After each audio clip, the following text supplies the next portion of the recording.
পাঁচ ম্যাচ টি-20 সিরিজের দ্বিতীয় ম্যাচে জিম্বাবুয়েকে 6 উইকেটে হারিয়েছে বাংলাদেশ।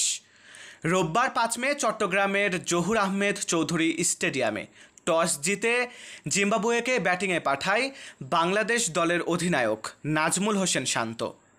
ব্যাট করতে নেমে তাসকিন আহমেদ ও রিশাদ হোসেনের দুর্দান্ত বোলিং তোপে 20 ওভারে 7 উইকেট হারিয়ে 138 রানের পুঁজি পায় জিম্বাবুয়ে। লক্ষ্যতারায় দারুণ শুরু করে বাংলাদেশ, এরপরই দ্রুতই উইকেট হারিয়ে চাপে পড়ে টাইগাররা। তবে মাহমুদুল্লাহ রিয়াদ ও তাওহিদ হৃদয়ের দায়িত্বশীল ব্যাটিংয়ে 9 বল হাতে রেখেই জয় তুলে নেয় বাংলাদেশ। এদিন ম্যাচের 18তম ওভারের প্রথম বলটি পুল করে স্কোয়ার লেগের ওপর দিয়ে বিশাল ছক্কা মারেন মাহমুদুল্লাহ রিয়াদ। বল চলে যায় মাঠের বাইরে। জায়ান্ট স্ক্রিনে দেখানো হয় সেই ছক্কাটি ছিল 103 মিটারের।